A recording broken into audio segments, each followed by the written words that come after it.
June 27th, 2019. It was a busy afternoon at the 69th Street Red Line station in Chicago. On duty that day was an experienced train operator who'd been guiding trains through the city since 2006 without a serious incident. But on this particular day, something was different. He was distracted. Surveillance footage captured him looking away from the tracks, smiling and gesturing, completely unaware of the tragedy that was about to unfold. At the same time, Fallon Smith, a 37-year-old mother, accidentally dropped her phone on the railway tracks, the very same tracks where the operator's train was approaching. You can see her searching for it in the CCTV footage on screen. And when she finally spotted the phone, she made a split-second decision to climb down and retrieve it. As she did, a nearby security guard warned her to get off the tracks. But with the noise of the busy station, it's unclear if she heard him. She grabbed her phone and rushed towards a service ladder, but it was too late. Meanwhile, the train operator remained distracted. In an instant, his demeanor changed as he realized what just happened. His train had just collided with Fallon Smith, who did not survive. On July 3rd, 2019, the CTA announced the termination of the train operator, citing a violation of operational guidelines. Surveillance clearly revealed that he was not paying full attention to his duties. However, it remains unclear whether, even if the operator had seen Fallon Smith earlier, he could have stopped in time. Nonetheless, Fallon's sister, Brandy Martin, expressed outrage, not only at the train operator, but also at the lack of action from bystanders and security personnel. I knew what the last 18 seconds of her life was like, but I'm traumatized. I'm hurt. I'm disappointed. Sadly, incidents like this are not isolated. Chicago's railways have seen several major accidents over the years. In 2014, a Blue Line rail operator fell asleep while guiding a train into O'Hare Station. Surveillance footage shows the train hurtling past the end of the tracks and crashing up an escalator, leaving over 30 people injured. The female operator now admits she fell asleep at the controls and didn't wake up until moments before the crash. Though two of the city's worst rail disasters occurred decades earlier. In 1972, a catastrophic collision between two commuter trains resulted in the loss of 45 lives and left over 330 injured. Then, in 1977, a derailment in the central business district caused over 180 injuries and claimed 11 lives. Even with advancements in safety and awareness, accidents like these, though less severe, continue to happen, serving as a harsh reminder of the ever-present risks on our railways.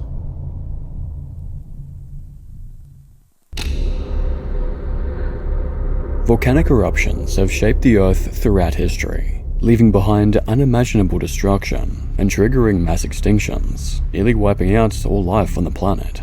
And in 2019, this destructive force was unleashed once again.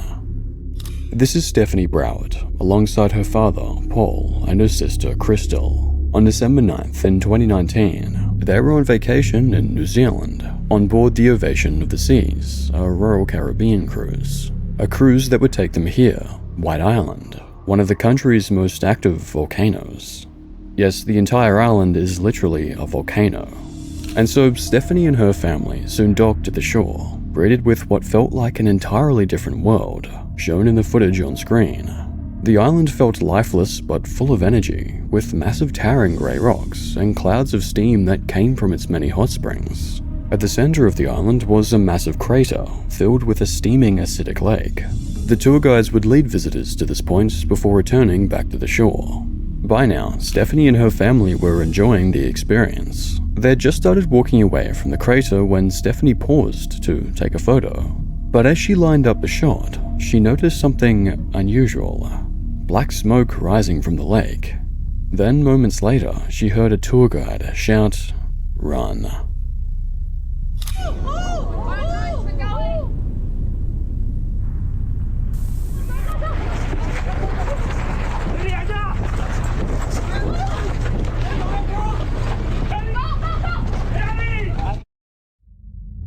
At 2:11 p.m., the volcano erupted. A massive shockwave sent people to the ground as an acidic cloud of poisonous gas, boiling water, and ash shot 12,000 feet into the air. In seconds, almost everyone was engulfed in scorching smoke. The island became an oven, and those closest to the lake lost their lives instantly. Stephanie could barely breathe, her entire body overwhelmed by the heat of the toxic fumes. Time stood still, until, at last, the smoke started to lift, exposing the full scale of this disaster. She and her family needed immediate medical attention. The aftermath was catastrophic. Stephanie had third-degree burns to 70% of her body and ended up receiving skin grafts from 12 different people. And tragically, both Crystal and Paul succumbed to their injuries. In total, 22 people out of the 47 on the island during the eruption lost their lives. And what followed was a grueling recovery process for all survivors. Stephanie later appeared on 60 Minutes to talk about her experience and honor her sister, Crystal, and her father, Paul, as she adjusted to life after the tragedy. I pushed forward not only for myself, but for my mum, my dad, and my sister. She also went on to take legal action against Royal Caribbean, stating they hadn't sufficiently warned her and others of the dangerous recent activity observed of the volcano. Only a week prior, boiling mud had been seen flying close to 100 feet in the air, a level of activity not seen since its last eruption in 2016. However, such information was not adequately disclosed to the cruise's tourists. Ultimately, Royal Caribbean settled with Stephanie for an undisclosed amount, and in the end, all visits to White Island were suspended. Today, this incident serves as a chilling reminder of the dangers of eruptions, and it begs the question, which volcano will be next?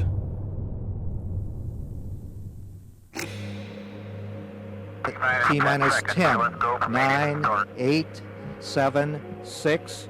We have main engine start. 4, 3, 2, 1, and liftoff. Liftoff of the 25th Space Shuttle mission, and it has cleared the tower. STS-51-L, NASA's 25th Space Shuttle mission. The Challenger launch on January 28, 1986 was a major spectacle, watched live by countless people. With a crew of 7, their goal was to deploy a tracking and data relay satellite, and to also study Halley's Comet as it went past the Sun. What also made this flight so interesting to the public was that one of the crew was actually just a civilian, not a trained scientist or astronaut. This was Krista McAuliffe, a teacher from Concord, New Hampshire. She was part of the Teacher in Space project, chosen from 11,000 applicants who wanted to take part in the flight. As a result, she received a lot of media coverage.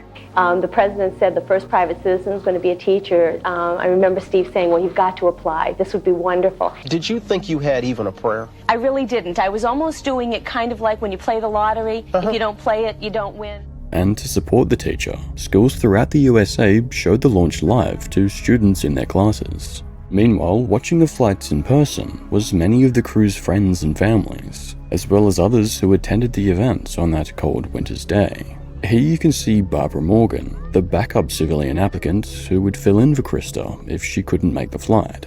Together, as the Challenger launched into the air, everyone watched in awe,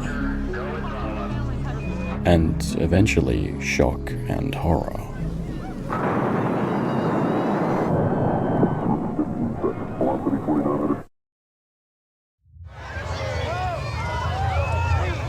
Picture you were just seeing was Christy McAuliffe's parents watching in horror.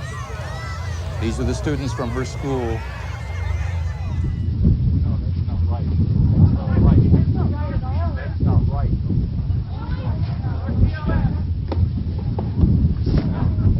Do I get down? They may not realize yet what has happened. You see concern etched on their faces, the breath that they've been holding released, and then the realization sets in that something is wrong. 73 seconds into the flight, at an altitude of 46,000 feet, the craft broke apart, showering the area in debris for more than an hour. The entire crew had passed away. People were shocked, horrified, and absolutely devastated. What should have been a proud moment for the nation, the crew and their friends and families, became a heartbreaking disaster. Following the incident, wreckage of the vehicle was recovered, including the crew's cabin, which remarkably remained largely intact during the breakup. This suggests that the crew likely survived the initial destruction, as the cabin shielded them from immediate harm. However, upon impact with the ocean, determining the exact causes of their passing became impossible. According to NASA, it's believed that they succumbed to oxygen deprivation, or the force of the impact shortly thereafter. The last recorded words of the crew were, "Uh-oh," said by pilot Michael Smith, less than a second before the shuttle broke up. All data after this point was lost, though evidence retrieved from the cabin's wreckage suggested that at least 3 emergency air packs had been activated out of the 4 recovered. It's disturbing to think that even some of the crew may have actually been conscious as the cabin fell. And the darkest part? This was all avoidable. According to NASA, the shuttle's breakup was the result of a leak in one of the 2 solid rocket boosters that ignited the main liquid fuel tank. What are known as O-rings were supposed to prevent such a leak, but the cold temperatures that day actually resulted in them not creating a seal. So if it had just been warmer, this incident likely wouldn't have occurred. Though what's especially disturbing is that prior to the launch, engineers had actually been voicing concerns about the seal's reliability for over 2 years. In fact, they'd even warned this could be a major issue the night just before the takeoff, pushing for the launch to be delayed due to cold weather. But authorities overruled them. And so if these engineers had been listened to, 7 lives could have been saved. Following what happened, in an attempt to prevent such disasters from occurring again, NASA implemented stricter safety protocols and introduced significant changes to its safety oversight.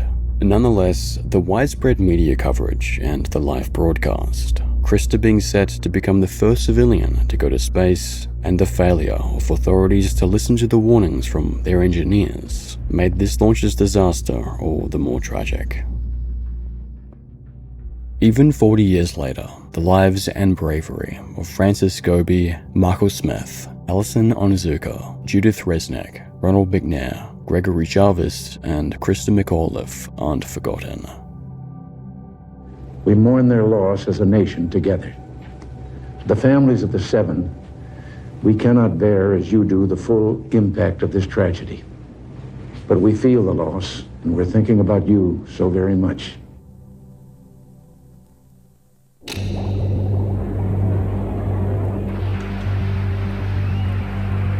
February 24th, 2010. Dawn Bradshaw, an Orca trainer at SeaWorld Orlando, was preparing for her next big show.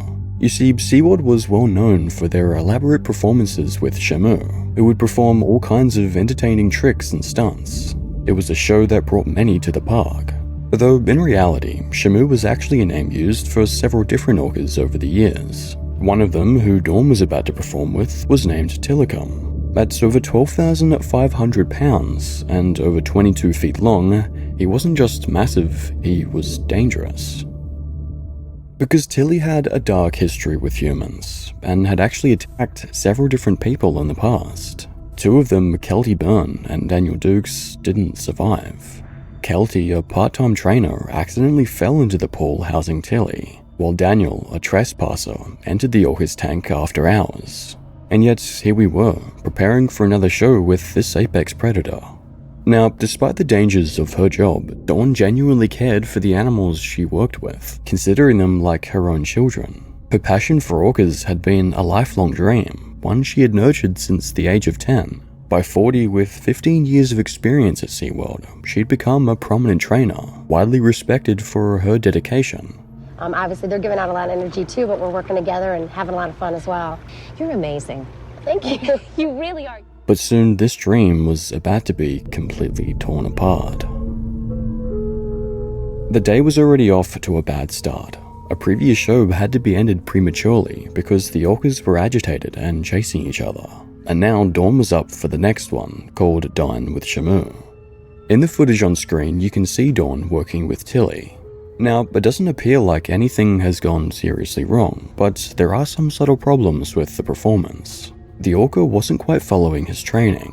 When Dawn blew a whistle to call Tilly back for feeding, he ignored her and kept repeating the previous trick. Clearly something was off. But the show continued, and ultimately nothing went seriously wrong. Until it was over. You see, following the performance, Dawn stayed by the shallow end of the pool to spend some time with the orca. At this point, even though the show had finished, people were still watching. Some from the cafe, which is where this video was filmed, and some from an underground viewing area. Now, Tilly was trained to also swim down to the window and greet the visitors. And so Dawn, knowing that people were still watching from down there, gave the orca the signal to go say hi. But that's not what would happen. Instead, Tilly grabbed Dawn, did a barrel roll, and dragged her under. The visitors watched in horror as the orca unleashed its strength on Dawn, thrashing her around in front of them. Do you know so you don't know if the person was injured or if they're having a medical problem? No idea. Okay, very well then. I don't even think they're out of the water yet. They're still in there with the whale, so... Okay, but someone is on scene and they are getting them out of the water now. There are people working on it, yes. There's about 2-3 dozen people over there right now. Now, at some point, Dawn found an opportunity to break free and made for the edge of the pool, but it was no use. Tilly seized her again, dragging her back under. Onlookers could only watch in helpless terror as the nightmare unfolded before their eyes. It was one of the most disturbing things they had ever seen. And how many folks are in the viewing area with you? At least 30. And these are guests? These are all guests and education members, okay, and photographers who are getting ready to take the picture for the people that booked the tour. Okay. Okay. And then what happens? And then basically I saw him pull her in. I saw her in the water, so I knew that he had her. After what felt like an eternity, finally, Dawn was pulled away from Tilly and out of the water. I won't get into the details of her injuries, though I will say they were devastating. Orange County Sheriff's Office. We need SO to respond for a person at SeaWorld. A whale has eaten one of the trainers. A whale? One of the trainers? That's correct. Ultimately, Dawn had drowned. I can't even imagine how horrifying those final moments must have been for Dawn, overpowered by an orca, an animal she deeply cared for, in front of a crowd who couldn't do anything to help. As a result of this tragic incident, trainers were no longer allowed in the water with orcas during their performances, and weren't even allowed to touch Tilly. The park was also fined $75,000 by OSHA. And further, in 2013, the release of the documentary Blackfish would expose the darker side of orca captivity, forever tarnishing SeaWorld's reputation. Nonetheless, because of what happened, Tilly's interactions with trainers were heavily restricted, and he was kept largely isolated until his passing in January 2017 at 35 years old. In the end, Dawn's passing remains a tragic reminder of the risks of working with such powerful and unpredictable creatures like Tilly. We just have a very aggressive resident, and she's going into different rooms. She's got 2 little bags that she picked up from the kitchen drawer and raising them against the step. On May 17th, 2023, a nurse at a Yallambee Lodge aged care home called 000, Australia's emergency hotline. She reported that one of the residents had grabbed 2 kitchen cutting utensils and was wandering through the facility, disturbing others. After multiple failed attempts to persuade the resident to put the objects down, the nurse realized she needed help, fearing someone might get hurt. The resident in question was Claire Nowland, a 95-year-old woman. Claire was well known in her community and led an extraordinary life. For her 80th birthday, she celebrated by going skydiving for the first time.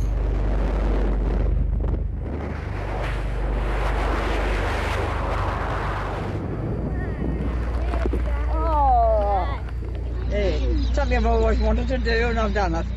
At that age, Claire was still active and doing remarkably well, but as the years passed, Claire's health gradually declined. At the age of 90, she moved into the Allonby Retirement Home in Cooma, New South Wales, and Claire's main deterioration would take place just a couple of months prior to May 17th. During this time, her behavior became increasingly unpredictable and erratic. She had a confrontation with nurses outside. She tried to scale the front gate and got stuck in a tree. And a few days later, Claire got angry and shoved a woman with her walker. She was no longer herself, as Claire had developed dementia, a devastating illness that gradually erases memories, leaving individuals confused about where they are or who they are. Dementia can also lead to aggression, something that would soon have serious consequences.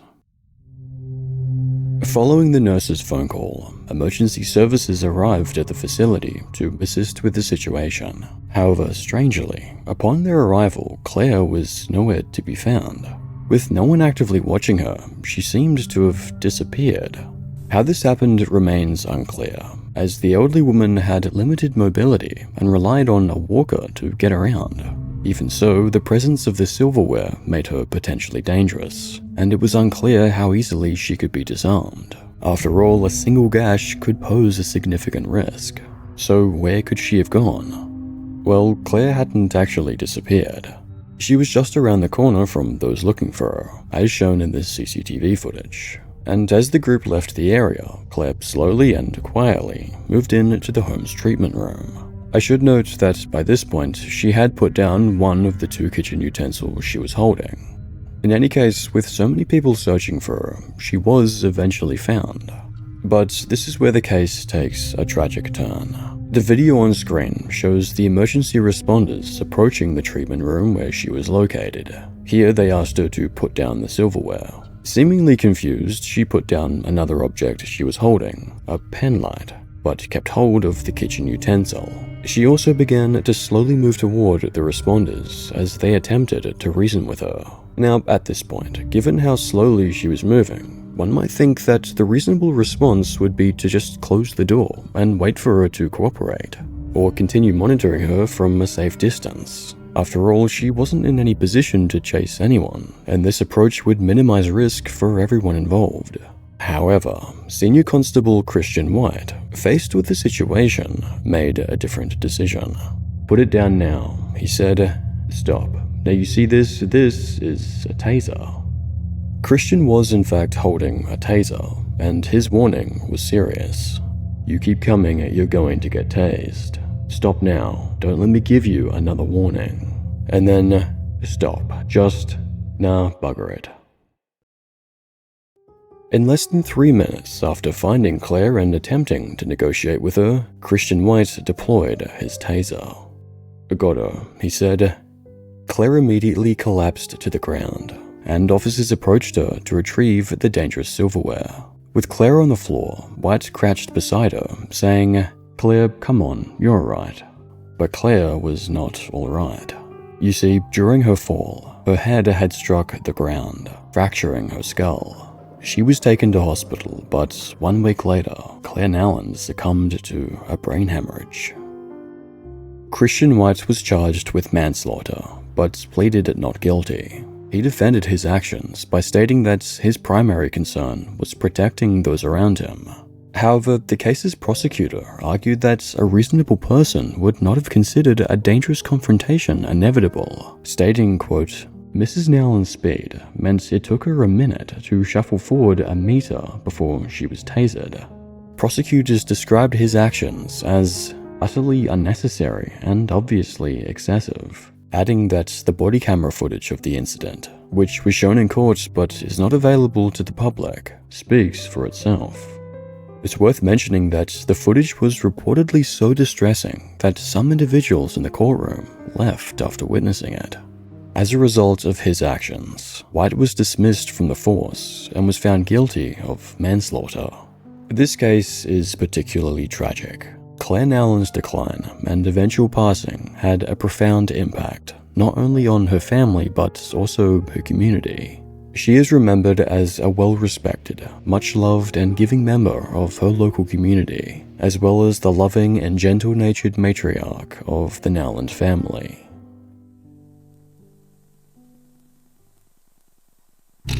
It was the night of July 10th, 2014. Kaylee Budd was driving her parents, Sharon and Randy, to a Broadway show in New York City. Randy, who was previously driving, was taking a break, sitting in the back while Sharon was in the passenger seat. They'd come all the way from Ohio, making this a particularly long trip. By this point, they'd only made it to Pennsylvania, so they still had a fair way to go. Although this trip would be cut short, as they reached the Great Hill Road overpass. Because suddenly, something smashed through the windshield. It sounded like an explosion, but it was so dark, it wasn't clear what just happened. In any case, Kaylee pulled over and turned on a light so they could investigate, and what they found changed their lives forever. A boulder the size of a volleyball had crashed through the window, colliding with Sharon's head. The following phone call was made by Randy to an emergency operator. Oh my gosh, something came right through the windshield. Hi, I'm on the highway, Route 80. Something just came through my windshield and it hit my wife, and I think it went right through her head. Oh my God. Can you please can you get an ambulance somewhere? Can you track this phone? Where on Interstate 80 are you? Oh my God. She is grasping for her life. Okay, what is your name, sir? My name's Randy Budd. The phone number you're calling Oh my God. Half her brain's gone. Oh my God. Oh my God. Sharon was rushed to hospital and immediately underwent a series of emergency surgeries. The impact had resulted in Sharon's brain swelling rapidly, and so a large piece of her skull had to be removed. Randy and Kaylee were then told, "Call your loved ones, she's probably not going to make it through the night." But Sharon, as a former cancer survivor, was strong, and with the exceptional treatment of her doctors, she, against all odds, actually managed to survive. At a cost. Doctors had to remove a large area of her brain, parts of her face, and she was left blind in one eye. And the section of her skull removed was replaced with medical-grade plastic. Not only that, Sharon was left severely disabled. Following the incident, she required 24-hour care and intense rehabilitation, having to relearn how to speak and walk. So how is it that a volleyball-sized rock ended up hitting the family's car? Well, it wasn't an accident. You see, as the attack happened, Kaylee had been driving under an overpass, and on that overpass were 4 teenagers. Teenagers who had just been vandalizing the area, hitting windows with a baseball bat. And now they'd moved on to the bridge, where one of the boys, Dylan Law, decided to drop a boulder on the next car he saw. Dylan and his friends were to blame for Sharon's injuries. Ultimately, they were caught, and they were sentenced to prison. Dylan received the longest sentence, 4.5 years, before he was released in 2019 on parole. Tyler Porter and Brett Law, Dylan's brother, each served less than 2 years and were released on parole in 2016. And Kiefer McGee served less than a year and was granted parole in 2015. Nonetheless, despite what happened, Sharon Budd maintained a positive attitude and made a stunning recovery. What keeps you strong? What keeps you so happy inside? This guy, he takes good care of me. Meanwhile, Randy supported her at almost every step along the way. He even fought to have bills passed, which would require fences to be built on overpasses, working with State Senator Gene Ure to make it happen. We strongly believe from the get-go that if there's protective fencing up on that highway, I probably wouldn't be sitting down here talking with you today. Randy actually succeeded, getting a bill passed in his home state, Ohio. It's done. We won. We got it done. Next, he pushed for Pennsylvania. Though, unfortunately, while all this was taking place, Randy was fighting a battle of his own. Tragically, Randy went on to make a heartbreaking decision that no one could have anticipated. On August 6, 2016, he did the unthinkable and passed away. According to those close to him, he felt incredibly guilty for what Sharon had to go through. Less than 3 hours prior to his passing, he went on to text State Senator Gene Yor saying, "Please get the fence issue settled," showing just how much he cared. It's difficult to watch those old videos of Randy now without thinking about everything that's happened afterward. Today, Randy's ashes remain with Sharon Budd, who now resides in an assisted living facility. Despite everything, Sharon remains a sweet, caring, positive person.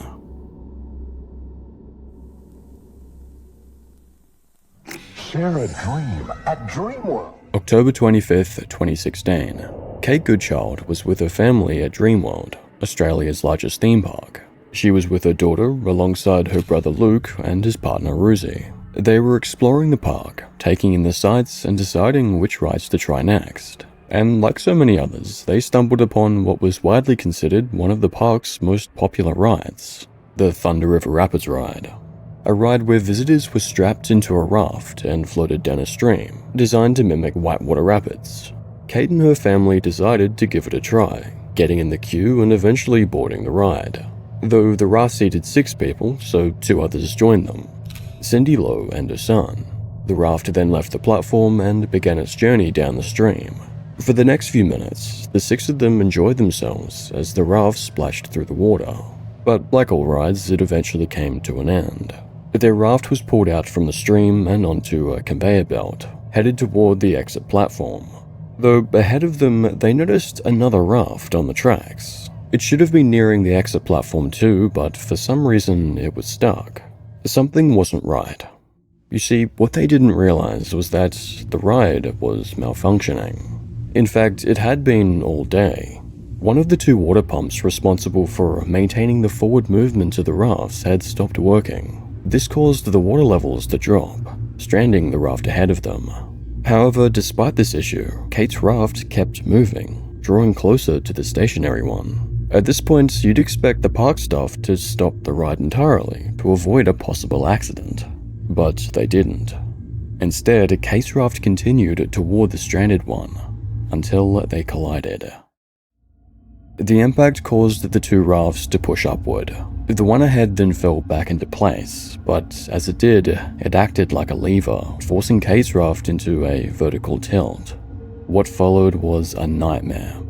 All 4 adults were thrown from the raft. 2 were caught between it and the moving conveyor belt, while the other 2 fell between the gaps in the belts into the machinery below. Tragically, none of them survived.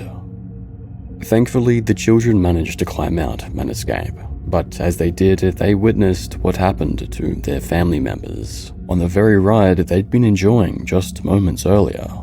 Following the incident, the water was drained from the ride so that they could recover those who had lost their lives. A process that took so long it wasn't completed until the next day.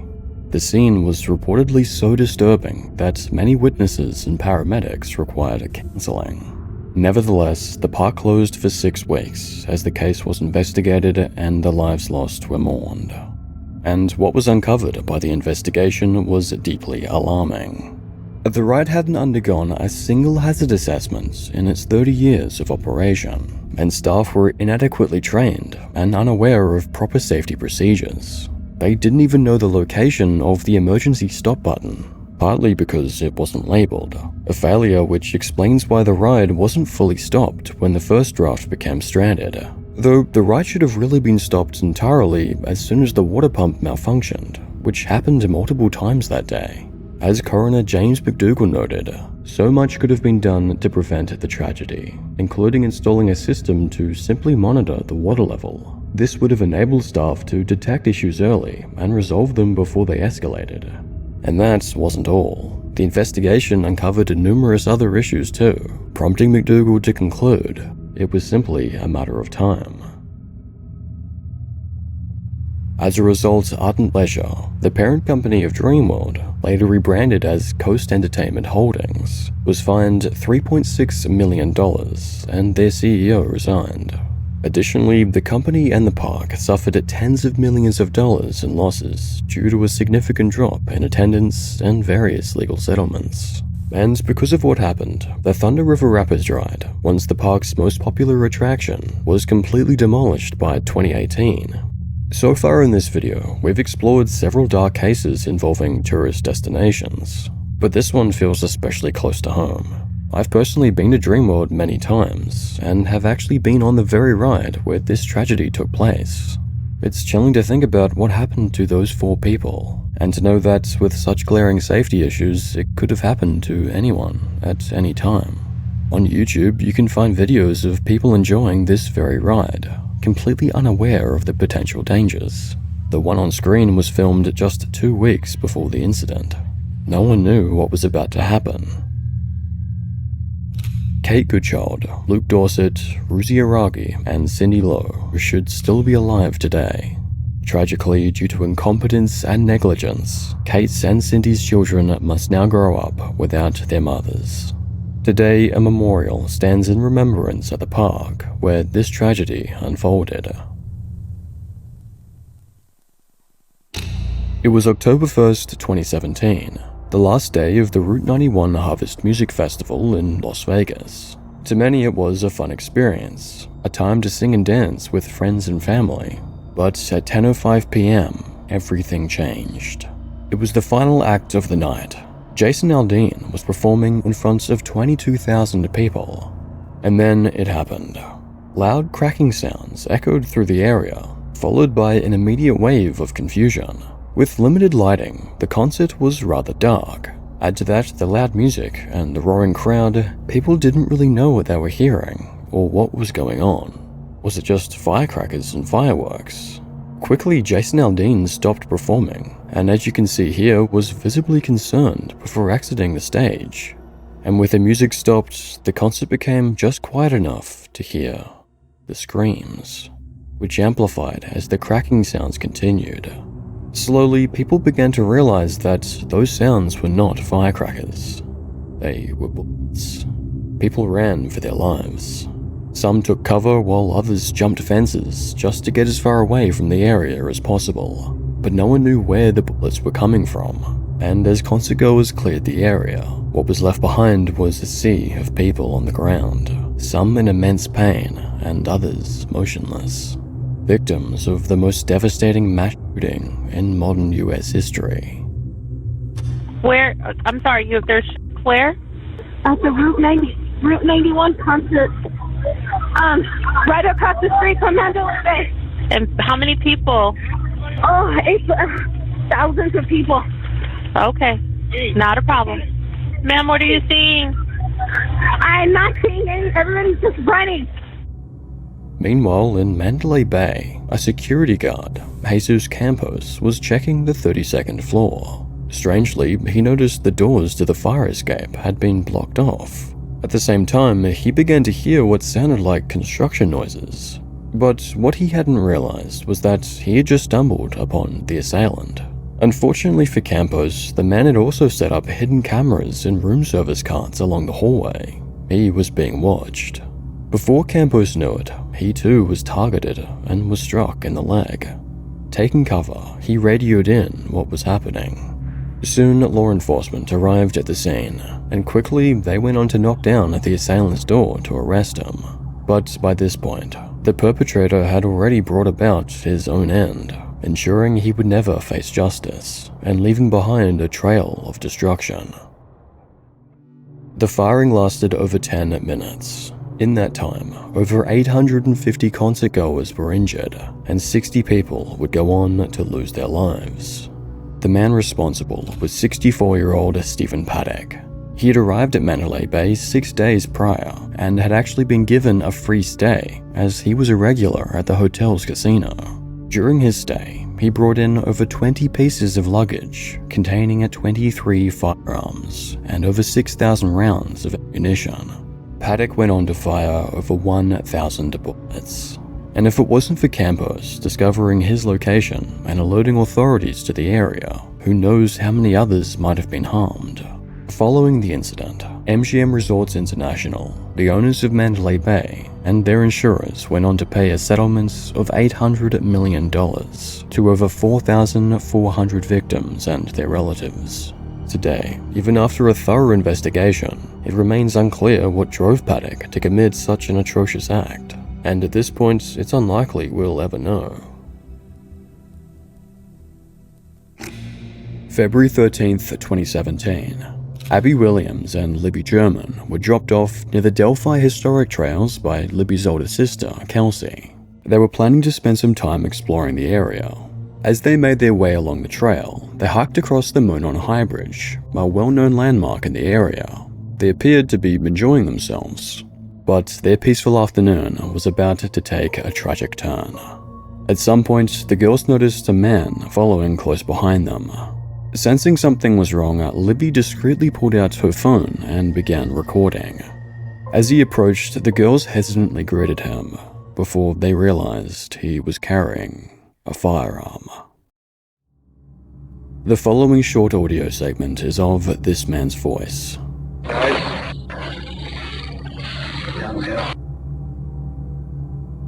Hours later, at 3:15 p.m., Libby's father arrived to pick up the girls at their designated meeting spot. However, they never showed.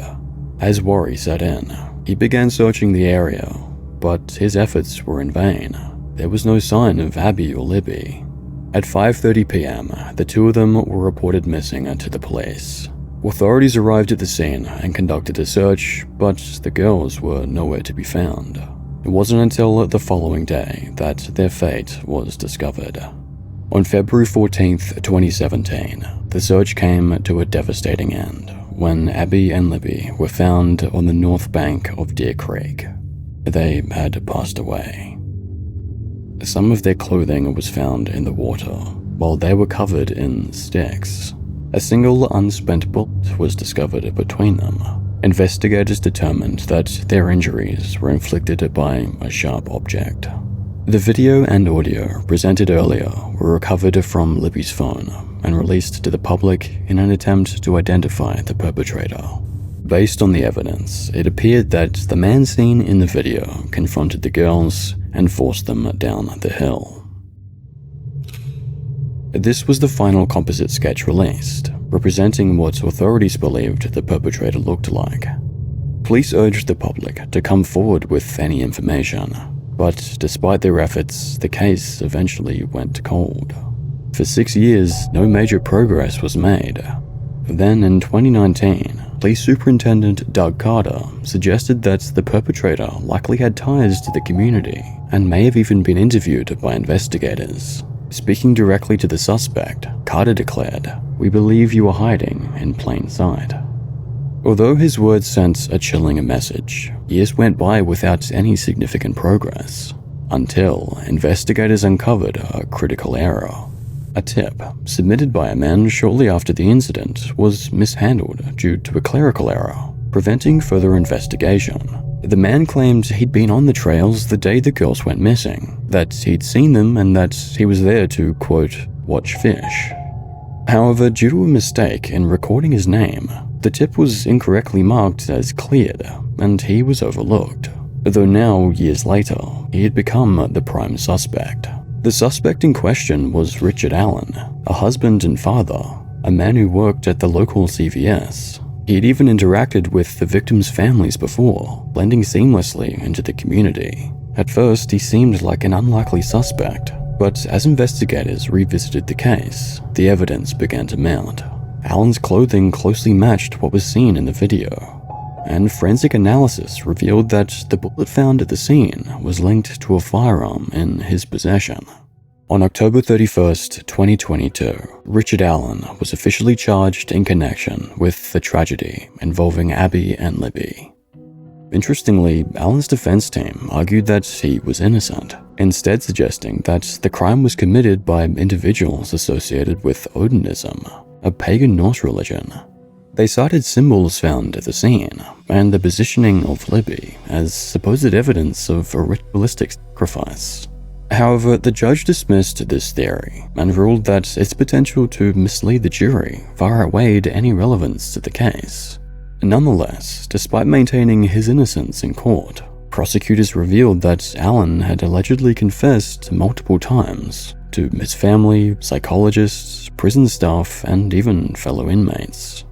In 2024, after years of investigation and legal proceedings, Allen was found guilty and was sentenced to 130 years in prison.